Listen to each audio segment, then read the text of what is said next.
राना मोहम्मद अरशद साहब के पास जाऊंगा। जी राना अरशद साहब, जो गुफ्तगू अभी आपने सुनी उस पर आपका व्यू पॉइंट। नूरुल आरिफिन साहब, मैं समझता हूं कि हकायक बड़े वाज़े हैं। खान लियाकत अली खान की शहादत से लेकर मियां मोहम्मद नवाशी साहब को जुलाई 2017 में जिस तरह घर भेजा गया, उससे पहले मैं समझता हूं कि जिस तरह पीपल पार्टी या मुस्लिम लीग नून या ज़फ़रुल्लाह जमाली साहब छोटे सूबे से लाए गए थे और जैसे उनके साथ जो रवैया हुआ वो तारीख गवाह है।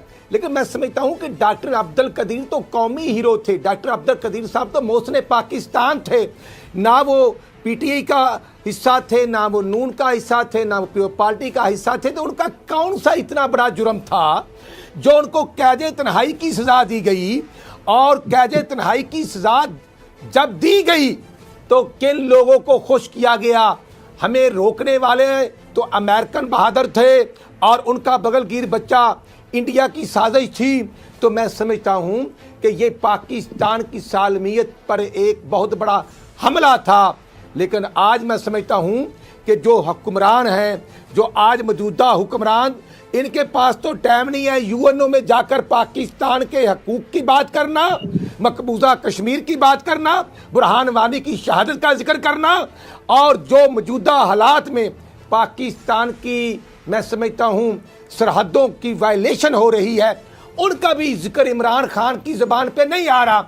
ये तो कुलभूषण को हमने पकड़ा था और उस वक़्त की एजेंसीज का भी एक रोल था, लेकिन ये तो उसके लिए वकील करने के लिए मारे मारे फिर रहे हैं। और फिर कहते हैं कि वो मोदी हमारा फ़ोन नहीं सुनता, फिर कहते हैं कि बाइडेन हमें कॉल नहीं सुनता, कॉल राना साहब थोड़ा सा तवक्कुफ कीजिएगा सर, आपकी इन्हीं बातों की तस्दीक की महंगाई, बेरोजगारी, कुरैशी साहब के जिम्मे जो हालात कुरैशी साहब, आज सर आपने जो कुछ भी सुना, राना अरशद साहब जो भी बयान फरमा रहे हैं या हसन मुर्तजा साहब ने जो कुछ कहा, आपका व्यू पॉइंट सुनना चाहता हूं। अच्छा, पहले तो मैंने जो आपने फरमाया कि मेरे बच्चे ने दूसरी क्लास में पढ़ा हुआ है, मैंने 7वीं क्लास में, मैंने इसलिए वो डोमेस्टिक आपकी बात का जिक्र किया था। आपने बड़ी गैर जिम्मेदाराना लफ्ज इस्तेमाल किया है, मुझे बड़ी तकलीफ हुई है। मैं आपसे ज्यादा बदतमीज और आपसे ज्यादा मेरी ऊंची आवाज है, लेकिन मैं चाहता नहीं कि नेशनल मीडिया में बैठ के मैं आपके कपड़े उतारूं ताकि आपको घर भी जाना नसीब ना हो। तो इसलिए मैं आपको ये खुद अल्लाह की तरफ से आपको माफ कर रहा हूँ। अच्छा, आपको आइंदा इस तरह की बदतमीजी अलाउ नहीं है करके आप मुझे अपने तौर पर माफ कर रहे हैं। मैं आपको ये बता देता हूँ, मुझे आपकी माफी की जरूरत नहीं है। एक मिनट आप नेशनल टेलीविजन पे बैठ करके अगर अपनी इस बास्केट का फायदा उठाने की कोशिश कर रहे हैं तो मैं आपको ये बता दूं कि आपके पास ये प्रिविलेज नहीं है। आप इस मुल्क के मुंतखब वज़ीर आज़म क्यों नहीं हो, लेकिन आप मुझसे इस तरह से बात नहीं कर सकते। आप मुझसे इस तरह बात नहीं कर सकते। आप इस मुल्क के आला तरीन ऐवान में बैठी आला तरीन शख्सियत क्यों ना हो, लेकिन आप मुझे इस तरह से ऑर्डर नहीं दे सकते। आप मुझे बदतमीज कहेंगे तो फिर मैं आपको बदतमीजी का मजा भी चखाऊंगा। मैं आपसे बहुत तरीके से बात कर रहा हूं। अगर आपको वो सब चीजें रास नहीं आ रही तो there is a way to. अच्छा, मेरी जितना बोला सुने और कौम को सुनने दे। ये बदतमीजी करेगा कि घर में अपनी फैमिली के साथ टीवी में बैठ के अलाउ नहीं है आपको बात करना। नदीम कुरैशी साहब, मेरा ख्याल है आपकी फैमिली आपसे बहुत ज्यादा दिनों से दूर है, इसलिए आपके दिमाग पर थोड़ी सी कुछ चीजें जो है वो चढ़ गई हैं। आपको इख्तिदार का नशा रास नहीं आ रहा है। आप भी मेरा ख्याल है कि इख्तिदार की इरादारियों में आकर के अपने हवास खो बैठे हैं। आपको समझ में नहीं आ रहा कि मैं आपसे क्या कह रहा हूं।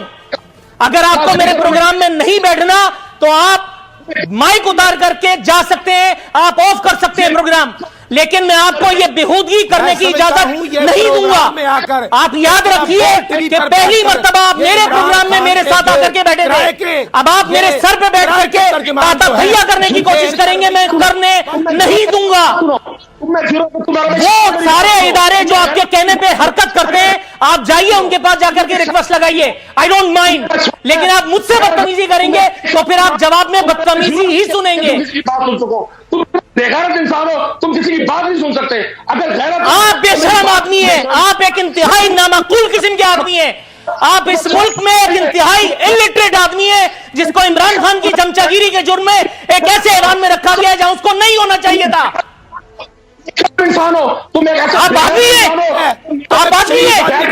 मेरे कमरे में बैठ करके मैं नेशनल मीडिया PTI की करके। बंद करो यार, क्योंकि बंद करो, मैं बताता हूं अब इनकी असलियत। नेशनल प्रोग्राम में रखो इनको, प्रोग्राम में रखो, मैं बताता हूं अब। मेरे कमरे में, मेरे ऑफिस में बैठ करके विंडो मारो, नदीम कुरैशी को दिखाओ।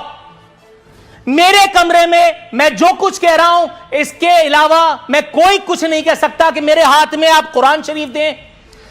कलमा वाहिद की इज्जत और आबरू की कसम खा करके, खाने खुदा की हुर्मत की कसम खा करके, मैं नूरुल आरफीन सिद्दीकी अपने इस पेडेस्टल से इमरान खान साहब, इस मुल्क के मुंतखब वजीर आजम से यह कहना चाहता हूं कि नदीम कुरैशी साहब को बुला करके यह पूछें, मेरे कमरे में मेरे सामने वाली कुर्सी पे बैठ करके over a cup of T इन्होंने जो जुमले कहे, क्या वो इमरान खान साहब के सामने दोहरा सकते हैं?